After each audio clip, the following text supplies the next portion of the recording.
오늘 본문에 있는 말씀을 가지고 요한복음 강의 43번째 시간 예수님의 눈물이라는 제목으로 하나님 말씀 전하도록 하겠습니다. 지난 시간에 우리는 사랑하시기에 침묵하신다.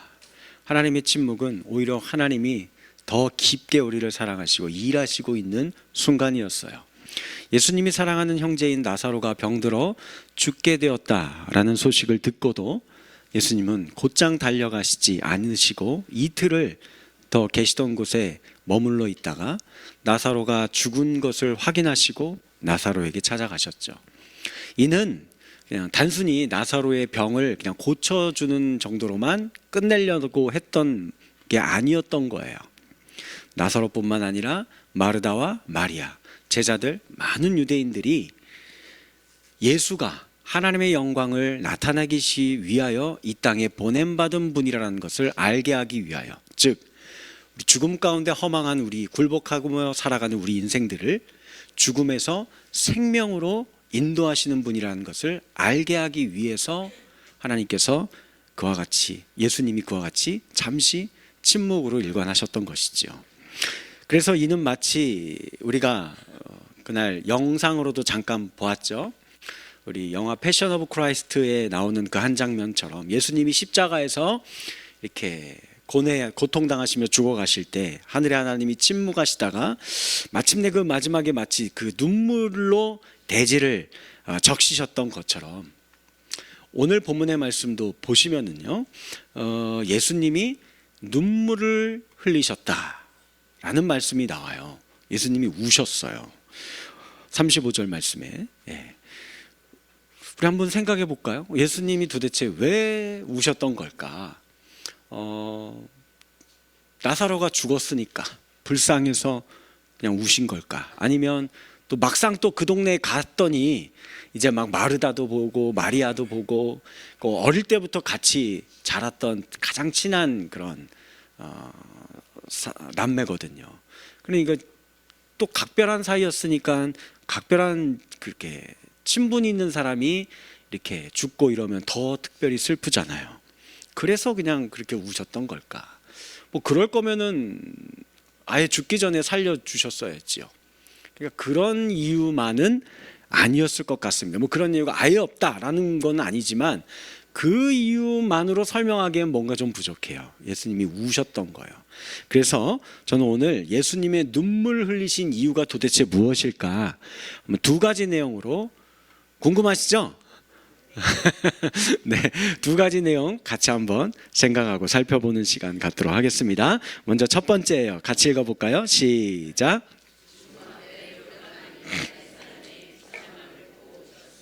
네, 모든 사람들의 인생이 그렇잖아요. 죽음 앞에서 우리는 무력합니다. 뭘 어떻게 할 수가 없어요. 죽음을 이겨낼 방도가 있습니까? 없어요. 그리고 죽으면 끝이에요. 그걸 예수님이 비참함을, 그 인생의 비참함을 보고 우신 거예요. 오늘 본문 17절 말씀 한번 볼까요? 시작. 예수께서 와서 보시니 나사로가 무덤에 있은지 이미 나흘이라. 성경에 이렇게 날짜, 숫자 이것을 표현해 놓은 거는 그냥 아무 의미 없이 해놓은 거 아니에요. 나흘이나 되었다라는 것을 표현한 거는 이게 의미가 있는 기간이기 때문에 그렇습니다. 이걸 알려면 유대인의 장례 풍습을 우리가 좀 알 필요가 있어요. 이제 사람이 이제 가족 중에 한 명이 죽게 되면 우리 성경에도 그런 장면들 많이 나오죠. 머리를 풀어헤치고 옷을 찢으면서 통곡하고 애곡하는 거예요. 그럼 계속 그렇게 가족들은 시리에 빠져서 울고만 있을 수 없잖아요. 그래서 이제 가족 중에 한 명이 이렇게 이제 헤브라 카디샤라고 해서 거룩한 친구들이라는 장례를 집례해 줄 수 있는 어떤 뭐 위원회 같은 그룹을 결성합니다. 그래서 이제 그들을 통해서 장례의 모든 절차가 이렇게 흐트러짐 없이 잘 진행되게 만들어 주는 거예요. 그런 다음에 이제 시신을 집안에 안치해 놓고 그리고서는 이제 촛불을 하나 딱 켜요. 그리고 가족들, 친지, 친구, 이웃들, 뭐 친분이 있는 사람, 이런 사람들이 그 가정에 이렇게 삥 둘러 모이는 거예요. 삼삼오오 다 모여요. 그리고서는 뭐 하나를 합니다. 뭘 하냐면, 친구야 미안하다. 내가 그때 너한테 너무 내가 잘못한 것 같다.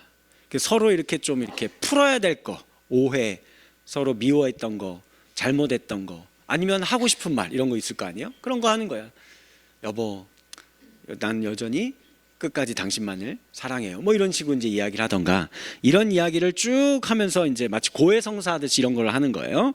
하나님의 용서와 자비를 구해요. 그런 뒤에 이제는 해당 관련된 시편 낭독을 길게 쭉 낭독하고 같이 모인 모든 사람들이 시편을 읽습니다. 그렇게 24시간이 되면 그걸 24시간 동안 하는 거예요. 하면 그러면 이제 장례를 치러야 돼요. 무슨 말이냐? 그 가족묘 같은 게 있을 거예요. 그 묘에다가 안장을 하는 겁니다. 그러니까 24시간을 넘기지 않아요. 왜 그럴까요? 좀 빨리 하죠. 우리나라 같은 경우에는 이제 장례식 한 3일 이렇게 있다가 하잖아요. 옮기잖아요. 근데 여기는 하루 만에 24시간 지나면 해야 돼요. 왜 그럴까요? 거기 덥잖아요. 거기는 되게 뜨거운 나라잖아요. 그러니까 시체가 더 쉽게 빨리 부패되고 썩고 냄새가 나는 거예요. 그래서 이제는 우리나라식으로 이야기를 하면은 선산이 있으면은 관뚜껑에다가 넣고 관뚜껑에 못질하고 땅 파서 묻는 그 작업을 한다라는 거예요. 24시간이 지나면. 그리고서는 이제 7일간의 애곡인 아이고 하면서 집에서 애곡하고 이런 거예요. 나흘이 되었다라는 말은 그러니까 이게 무슨 말이에요? 관뚜껑에 이미 못질하고 땅속에 묻었다라는 거예요. 우리나라식으로 이야기를 하면 화장을 해서 이미 유골함에다가 넣어서 안치를 하고 끝냈다라는 이야기인 거예요. 그런 의미. 그러니까 이제는 이건 정말 다 끝났다라는 의미입니다. 그래서일까요? 마르다, 마리아, 주변에 있는 제자들, 유대인들 모두가 다 이제는 나사로 이건 뭐 어떻게 할 방법이 없다, 이런 식의 이제 이야기들을 하게 돼요. 예를 들면 예수님께서 무덤에 가서 돌을 옮겨놔라 했더니 마르다가 이렇게 이야기하면, 마르다가 이르되 주여 죽은 지가 나흘이 되었는데, 그래서 벌써 냄새가 납니다. 이미 늦었습니다. 안 돼요. 이거 뭐 어떻게 할 방도가 없습니다. 이야기를 하죠. 이미 앞에서 예수님과 마르다가 대화를 나누었을 때에도 이미 한번 그런 뉘앙스를 보인 적이 있어요.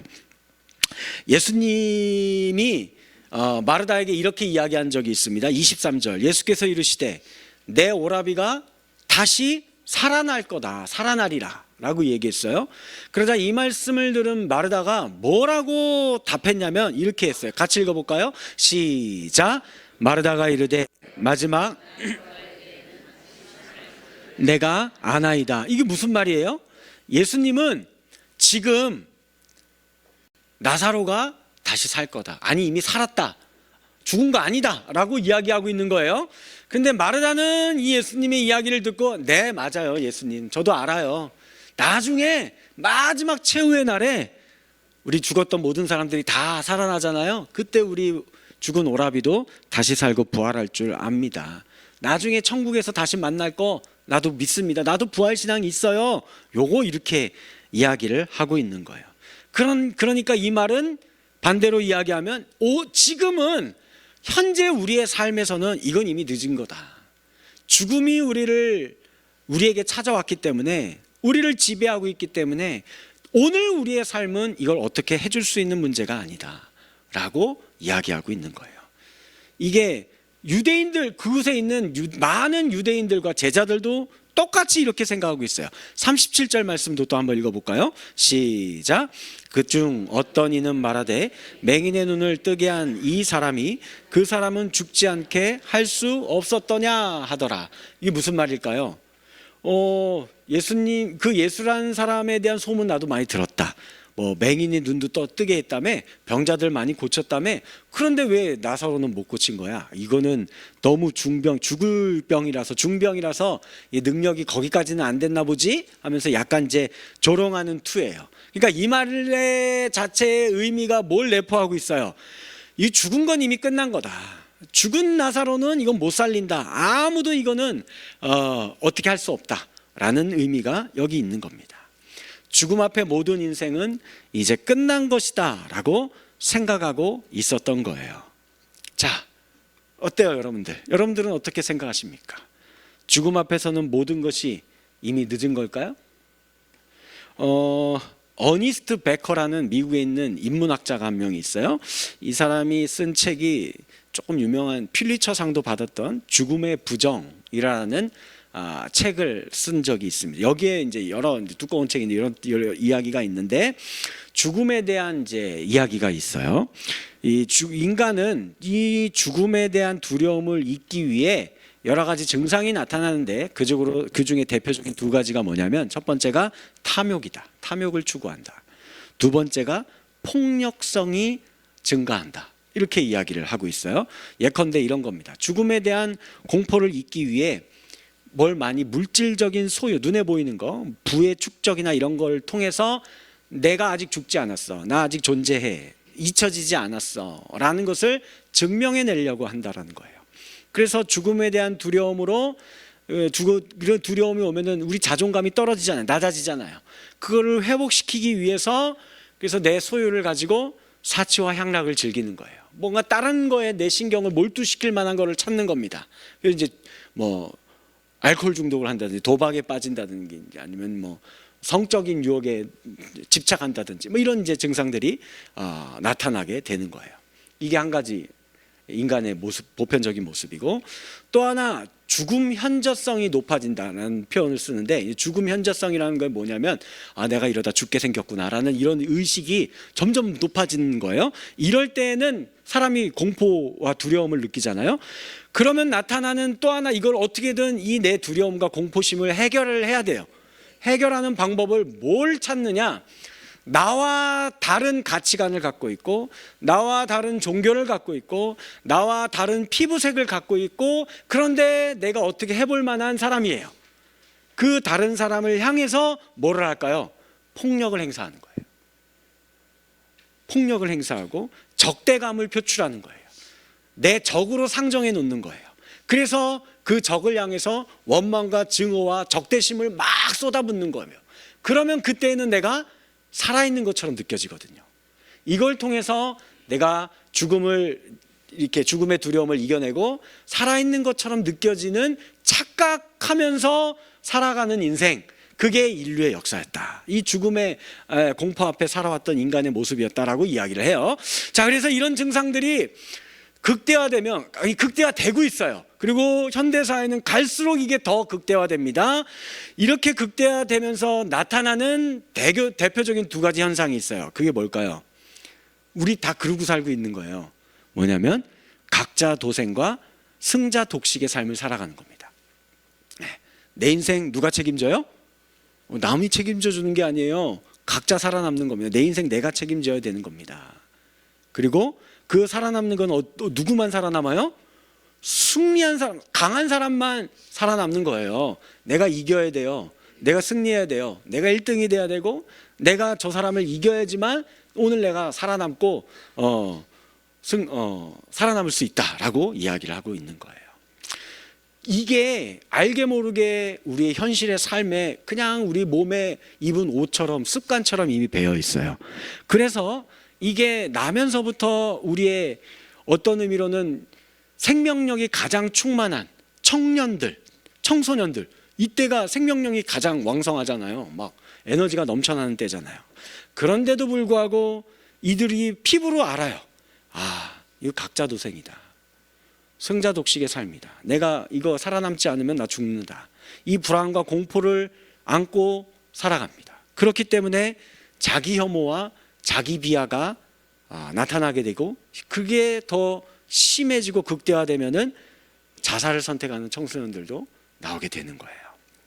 제가 예전에 오창이라는 동네에 살았었는데, 제가 살고 있을 때 제 아파트 옆에 있는 아파트에 여중생이 실제로 자살한 사건이 있었어요. 그래서 그때 막 동네가 떠들썩하고 난리가 난 적이 있었습니다. 참으로 안타까운 일이죠. 알다시피 우리나라가 전 세계에서 자살률 1위예요. 부동의 1위입니다. 언제부터 1위였는지 너무 오래돼서 이제는 기억도 가물가물해요. 그 중에서도 청소년 자살률은 독보적인 1위예요. 이 2위하고 차이가 엄청나게 많이 나요. 근데 더 심각한 거는 뭐냐면, 이게 좀이라도 이제 해를 거듭해 갈수록 좀 줄어들면 그래도 조금이라도 소망이라도 가질 거 아니에요. 아니에요. 늘어나요. 줄어든 적 없어요. 계속 늘어나고 있습니다. 조금씩이라도. 너무 안타깝죠. 그래서 이게 통계에 의하면 2021년 통계에 의하면 10만 명당 2.7명의 청소년이 자살했대요. 그러니까 거의 매년 200명의 10대 청소년들이 죽었어요. 자살로. 사망자가 나왔습니다. 더 놀라운 건 심지어 자살을 시도한 청소년이 매해 약 6천 명이 넘는데요. 죽으려고 시도했었던 청소년들이요. 심각합니다. 꽃처럼 아름다운 10대 청소년의 나이인데 생명력이 없어요. 죽음에 대한 근원적인 두려움 가운데 승자독식과 각자도생을 주입받고 살아가고 있기 때문에 그래요. 너무 무거운 삶입니다. 이 부분에 대한 깨달음을 요한복음은 계속 우리에게 가르쳐주고 있어요. 그 중에 대표적인 걸 두 개만 이야기 드린다 그러면 앞에 우리 이미 살펴보았죠. 베데스다 못에 38년 된 병자 이야기와 나면서부터 맹인된 자의 이야기예요. 베데스다 못에 제일 먼저 들어간 사람만 어떻게 되죠? 병에서 낫는, 어떤 병이든 다 낫는다라는 이 헛된 성공신화예요. 그걸 꿈꾸며 계속 그것만 바라보면서 38년 동안 그곳에 주저앉아 있는 인생이에요. 그러면서 하는 말이 나를 아무도 그곳에 넣어주지 않았다. 나를 도와주지 않았다. 나는 원래부터 주저앉아 있는 인생이다. 이렇게 이제 한탄하고 살죠. 나면서부터 맹인된 인생도 마찬가지예요. 사람들이 다 이야기해요. 그가 분명히 하나님 앞에 죄를 지어서 그런 거다. 하나님께 저주를 받은 인생이다. 그 자체가 잘못된 인생이다. 태어나면 안 되는 인생이었다. 아니면 그의 부모가 심각한 죄를 지은 거다. 그의 부모가 하나님 앞에 저주를 받아서 저렇게 된 거다 라고 이런 이야기를 나면서부터 듣고 자란 인생이 된 거예요. 우리도 마찬가지죠. 이 세상이 우리를 향해서 이야기합니다. 네가 능력이 없기 때문에 그렇게 사는 거다. 네가 얼굴이 못생겨서 그런다. 너가 뚱뚱해서 그런다. 네 부모를 잘못 만나서 그런 거다. 내가 노력을 안 해서 그런 거야. 너 원래 그 모양 그 꼴인 거야. 너는 안 될 인생이야 라고 하면서 세상이 우리를 이렇게 조롱하고 죽음이 우리를 이렇게 압박합니다. 저주합니다. 죽음 앞에 우리는 이렇게 두려움에 떨며 애곡하는 인생을 살아갈 뿐인 것 같아요. 그런 우리의 인생에 예수 그리스도께서 찾아오신 거예요. 그분은 이미 늦었다라고 생각하며 이미 포기하고 있었던 마르다와 마리아와 제자들과 그 유대의 모든 사람들의 그 슬픔을, 애곡을 거부하셨어요. 왜 너희는 죽음을 당연히 여기면서 그렇게 주저앉아서 그렇게 슬픔과 애곡 가운데 살아가는 인생이냐? 나는 동의할 수 없다 라고 하십니다. 그게 30절에 보면 예수님의 행동에 나타나요. 30절 같이 한번 읽어볼까요? 시작. 예수는 마르다가 맞이했던 곳에 그대로 계시더라. 이게 무슨 말이냐면 예수님은 이미 늦었다고, 이미 끝났다고. 예수님 이미 죽어서 무덤에 들어갔어요. 이거 죽은 인생 당신도 별 수 없지 않습니까? 하면서 다 포기하고 그냥 서로 위로하면서 아이고 하면서 우리 인생이 원래 다 이런 거지 하면서 그러고 있는 그 나사로의 집에 안 들어가요. 마을 어귀에 이쯤 도착했을 때 성경을 자세히 보시면 마르다가 예수님이 오신다라는 이야기를 듣고 먼저 나아가서 마을 어귀에서 마르다하고 이야기를 나눕니다. 우리가 잘 알고 있는 이 부활에 대한 이야기를 나누어요. 그런 뒤에 마르다가 집에 가서 마리아에게 야 예수님 오셨어 했을 때 원래대로면 그냥 예수님이 같이 가면 되잖아요. 안 들어갑니다. 거기 계속 기다리고 계세요. 절대 그 애곡하는 집에 안 들어가십니다. 동의할 수 없는 거예요. 예수님 분명히 말씀하셨잖아요. 나사로가 죽은 게 아니라 잠자는 거다라고 분명히 말씀하셨어요. 그래서 예수님은 그곳에 들어가는 것을 거부하십니다. 그리고 말씀합니다. 나사로 어디 있느냐? 무덤으로 가자. 그리고 그 무덤에 찾아가셔서 외치시죠. 우리가 잘 알고 있는 뭐라고 했어요? 나사로야 나오라 라고 말씀하셔요.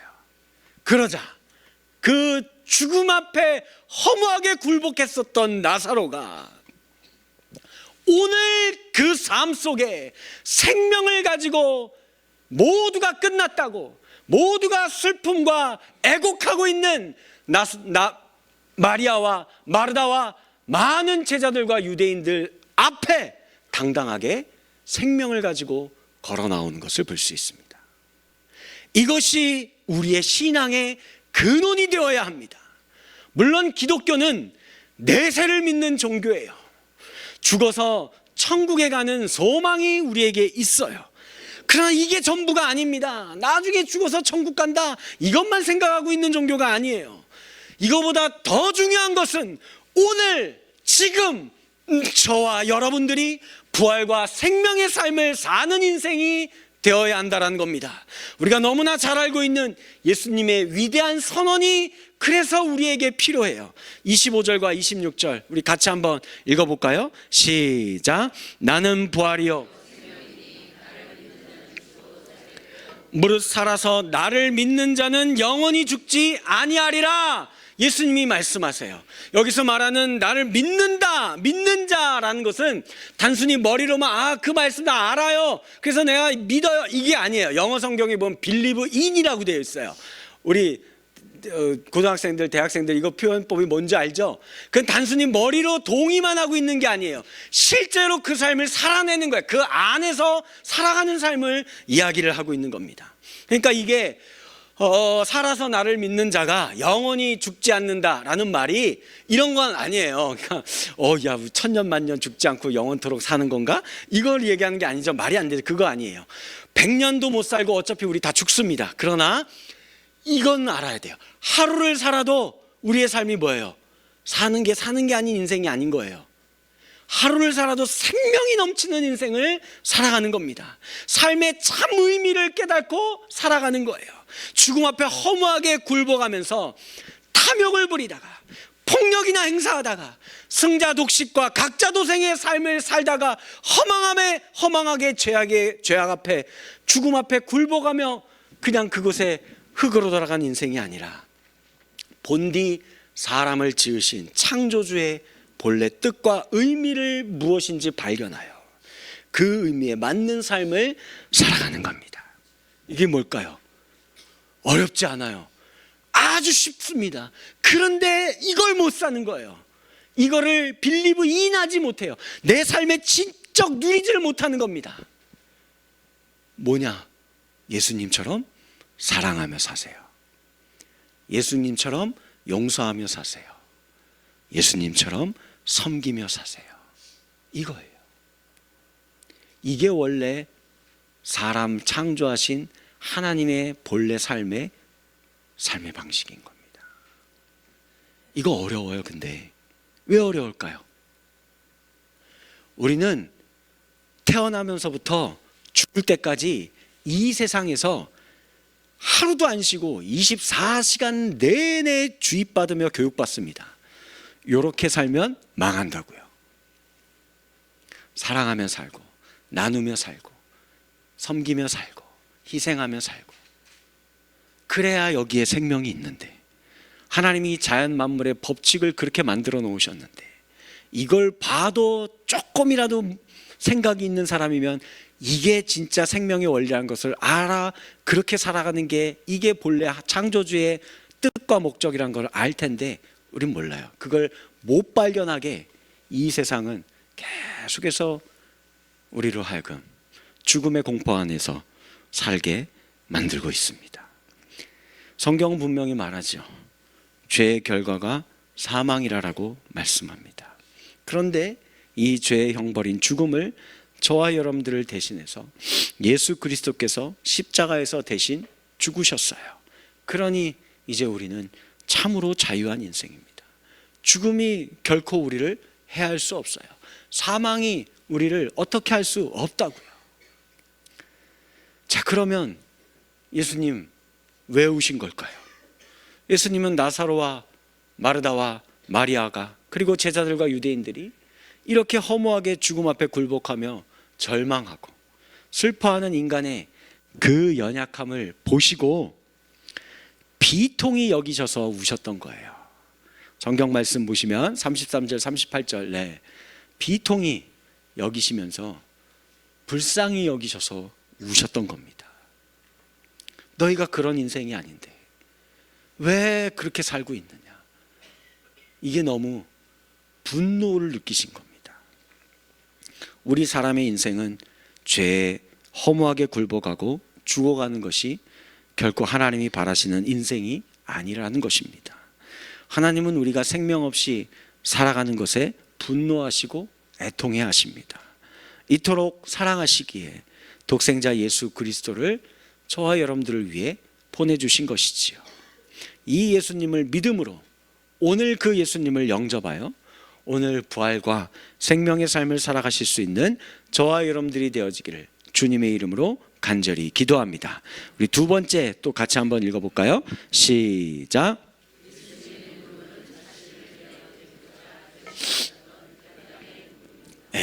예수님의 눈물은 결단의 눈물이에요.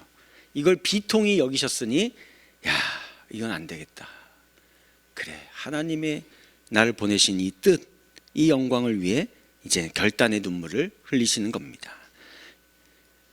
예수님께서 여기서 한번 우시고 그리고 몇 주 안 돼서 마지막으로 한 번 더 우신 적이 있습니다. 언제 우셨을까요? 예수님께서 십자가에 달리시던 밤, 그 잡히시기 전에 겟세마네 동산에서 한번 우셨어요. 겟세마네 동산, 겟세마네라는 뜻 아세요? 기름 짜는 틀이라는 뜻이에요. 거기서 밤새 기도하시면서 우셨다는 게 뭘 상징하고 의미하겠습니까? 예수님 안에, 온 몸 안에 있는 진액을 다 짜내어 기도하셨다라는 거죠. 땀이, 눈물이, 그게 핏방울이 되어 그 겟세마네 동산을 적시셨다라는 거예요. 그래서 히브리서 5장 7절 말씀해 보시면 이렇게 되어 있어요. 시작. 그는 육체에 계실 때에 자기를 죽음에서 능히 구원하실 이에게 심한 통곡과 눈물로 간구와 소원을 올렸고 그의 경건하심으로 말미암아 들으심을 얻었느니라. 아멘. 결단하신 거예요. 아버지의 뜻대로 순종하시기 위해 결단의 눈물을 흘리신 겁니다. 우리를 구원하시기 위해 순종의 눈물을 그 겟세마네 동산에서 다 막 비틀어 쥐어 짜면서 다 쏟으신 거예요. 우리 너무 잘 알고 있는 찬양 있죠? 그가 이 땅에 오신 이유. 이 세상 가장 아름다운 순종의 눈물 온 세상 다시 빛나게 한 생명의 눈물 그가 이 땅에 오신 이유 죽어야 살게 되고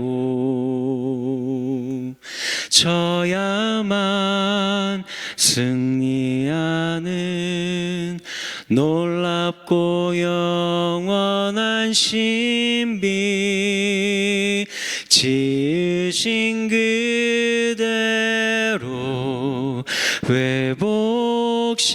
회복시킨 우리의 창조주 그리스도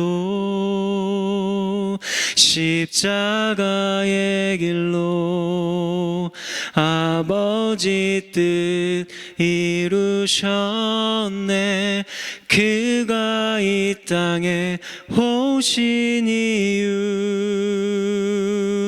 이제 우리에게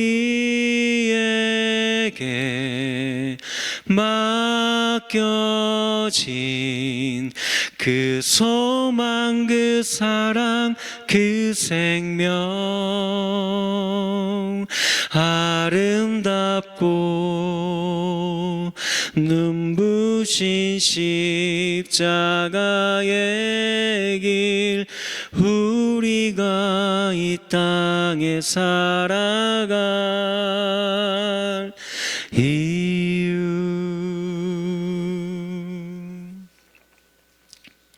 그렇습니다. 이제 우리도 주님과 같은 눈물을 흘리십시다.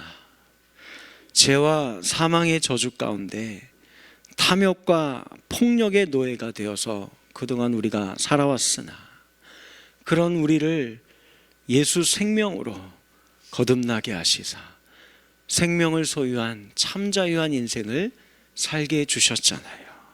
그러니 이제는 우리가 생명 없는 자의 삶을 살아가는 불쌍한 우리의 가족과 우리의 친구와 이웃을 품으며 그들을 위해 비통해하며 눈물을 흘리실 수 있었으면 좋겠습니다. 그러나 이거는 어려워요. 쉽지 않습니다. 십자가를 짊어지는 것이기 때문에 그래요. 그러니 이거 주님도 겟세마네 동산에서 그 통곡의 눈물을 흘리셨잖아요. 주님, 이 잔이 제게는 너무나 버겁습니다. 제가 꼭 이 잔을 마셔야 합니까? 이 십자가를 짊어져야만 하는 겁니까? 할 수만 있으면 이 잔은 제게서 옮겨주시면 안 되겠어요? 밤새 눈물로 기도하는 거예요. 사역자들과 교사들은 내가 맡은 학생들과 아이들의 영혼을 위해서 밤새 비통해하며 눈물을 쏟는 겁니다. 하나님 아시잖아요. 내 코가 석잔데 나 이제 갓 취직해서 직장생활하면서 내가 정말 살기 버거운 인생인데, 그런데 내가 이 교사로 애들 내가 이거 공과 공부 준비하고 애들 섬기는 거 너무 어려워요. 어떻게 합니까? 그런데 내 반 아이가 교회를 안 나와요. 예수에게서 멀어지는 것 같아요. 이거 어떡합니까? 그 피곤한 몸을 이끌고 밤새 아무도 없는 이 밤의 예배당에서 밤새 몸부림치면서 기도하는 거예요. 나 말고 다른 사람이 그 애 책임져 주면 안 됩니까? 하면서 밤새 눈물로 기도하지만 기도하고 났더니 내가 더 그 애를 섬겨야 되고 내가 그 애를 만나고 그 애에게 한 번 더 전해야 된다는 것을 알게 되는 거예요.